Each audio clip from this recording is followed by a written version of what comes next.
जम्मू कश्मीर में पहले चरण में वोटिंग हुई। चुनाव आयोग ने बताया कि 24 सीटों पर हुए 61% मतदान और किश्तवाड़ में सबसे ज्यादा 80% लोगों ने मतदान किया। जम्मू कश्मीर में 10 साल बाद हो रहे विधानसभा चुनाव में भारी संख्या में मतदाता घर से बाहर निकल रहे हैं। कल पहले चरण में हुई बम्पर वोटिंग ने बता दिया है कि अब यहाँ की जनता अमन चैन चाहती है। 7 जिलों की 24 सीटों पर हुई वोटिंग में 61% से ज्यादा मतदान हुआ है।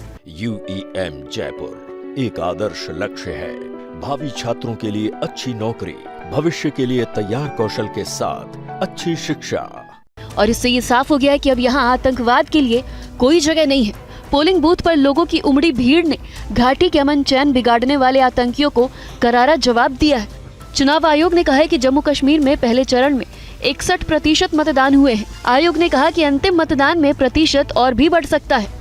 किश्तवाड़ में सबसे अधिक 80.14% मतदान हुआ।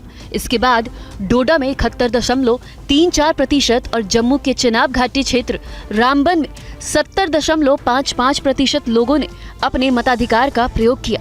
दक्षिण कश्मीर के कुलगांव में सबसे ज्यादा 62.46% मतदान हुआ। अनंतनाग में 57.84%, शोपियान में 55.96% और पुलवामा में 46.65% मतदान हुआ। रामबन जम्मू कश्मीर चुनाव के बारे में जानकारी देते हुए जिला चुनाव अधिकारी बशीर उल हक चौधरी ने कहा कि यहाँ 71% लोगों ने अपने मताधिकार का प्रयोग किया है। रामबन में आज जो है, जैसे हम पहले भी कहते हैं कि जश्न जमहूरियत जो है वो चल रहा था, जो आज 18 को लोगों ने बहुत बढ़ चढ़ कर इसमें हिस्सा लिया है। तो अभी टोटल परसेंटेज जो है वो दोनों हमारी कॉन्स्टिट्यूएंसीज की मिला के लगभग 71% के करीब जो है वो आ रही है। आज जम्मू कश्मीर दौरे पर जाएंगे पीएम मोदी। आज जम्मू कश्मीर में 2 रैलियां करेंगे पीएम। श्रीनगर में चुनावी रैली को संबोधित करेंगे पीएम। कटरा में भी जनसभा को संबोधित करेंगे पीएम।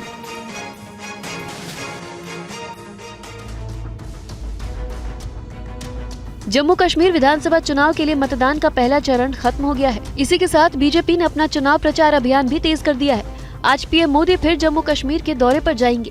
पीएम मोदी आज जम्मू कश्मीर में 2 चुनावी रैलियां करेंगे। पीएम की पहली रैली दोपहर 12 बजे श्रीनगर के शेर कश्मीर पार्क में होगी। यहां रैली को संबोधित करने के बाद पीएम कटरा के दौरे पर जाएंगे। दोपहर 3 बजे पीएम कटरा के Shri Mata Vaishno Devi shrine board sports complex में जनसभा को संबोधित करेंगे। मोदी सरकार ने एक देश एक चुनाव को मंजूरी दे दी है। कैबिनेट ने देश में सभी चुनाव एक साथ करवाने के लिए बनी रामनाथ कोविंद कमेटी की रिपोर्ट को मंजूरी दे दी। देश में लोकसभा के साथ विधानसभा चुनाव यानी एक देश एक चुनाव करवाने के प्रस्ताव को कल केंद्रीय कैबिनेट ने मंजूरी दे दी है। ये बिल शीतकालीन सत्र यानी नवंबर-दिसंबर में संसद में पेश किया जाएगा। केंद्रीय मंत्री अश्विनी वैष्णव ने कहा कि पहले फेज में विधानसभा और लोकसभा चुनाव साथ होंगे। इसके बाद 100 दिन के भीतर दूसरे फेज में निकाय चुनाव साथ कराए जाएंगे। There is a widespread support for simultaneous elections in the country. इसीलिए एनडीए सरकार की कैबिनेट ने आज सर्वसम्मति से अब इन रिकमेंडेशंस को एक्सेप्ट किया और इसका इम्प्लीमेंटेशन 2 फेजेस में होगा। सरकार के इस फैसले का कई दलों ने स्वागत किया है, जबकि कई दलों ने विरोध भी किया है। सरकार में शामिल लगभग सभी दलों ने कैबिनेट के फैसले को सही बताया है। समिति की रिपोर्ट के मुताबिक एक देश एक चुनाव पर उच्च स्तरीय समिति ने 62 राजनीतिक दलों से संपर्क किया था, जिनमें से 47 ने जवाब दिया है। इनमें से 32 ने एक साथ चुनाव कराने का समर्थन किया और 15 ने इसका विरोध किया। कैबिनेट की मुहर लगने के बाद आगे क्या होगा, सरकार ने ये जानकारी भी दी है। अगले कुछ महीने में इस मुद्दे पर आम राय बनाने की कोशिश की जाएगी। सिफारिशों को लेकर देश भर में सभी मंचों पर चर्चा की जाएगी। नौजवानों, कारोबारियों, पत्रकारों समेत सभी संगठनों से संपर्क किया जाएगा। सरकार इस बिल को शीतकालीन सत्र में पेश कर सकती है। हालांकि इसे लागू करने के लिए पहले संविधान संशोधन और सभी राज्यों की मंजूरी की भी जरूरत होगी। एक देश एक चुनाव के कैबिनेट के फैसले का कई पार्टियों ने विरोध किया है। किसने क्या कहा है, आइए सुनते हैं।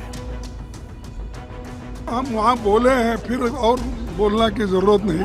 हम तो उसको नहीं मानते। ये नहीं चलने वाला है डेमोक्रेसी में। ये डेमोक्रेसी को टिकाना है तो जब जब चाहिए तब इलेक्शन करना पड़ेगा। मेरी पार्टी और लेड हमारे जो सीपीएम के लीडर सीताराम येचुरी, हमने इसकी मुखालिफत की थी। तो नरेंद्र मोदी का पूरा गेम प्लान यही है कि नेशनल पार्टीज रहें और दूसरे तमाम रीजनल पार्टीज, छोटे पार्टीज हमेशा के लिए खत्म हो जाएं। इस देश में 1 नेशन 1 इलेक्शन था भाई। मोदी जी कोई नायाब हीरा नहीं उठा के ला रहे हैं हम, कि जो एक फेडरल कैरेक्टर है, जो एक संघ, हमारे भारतीय संघ की एक आत्मा रही है, उस विविधता को नष्ट करने के लिए आप कोशिश कर रहे हैं। आप खत्म हो जाएंगे।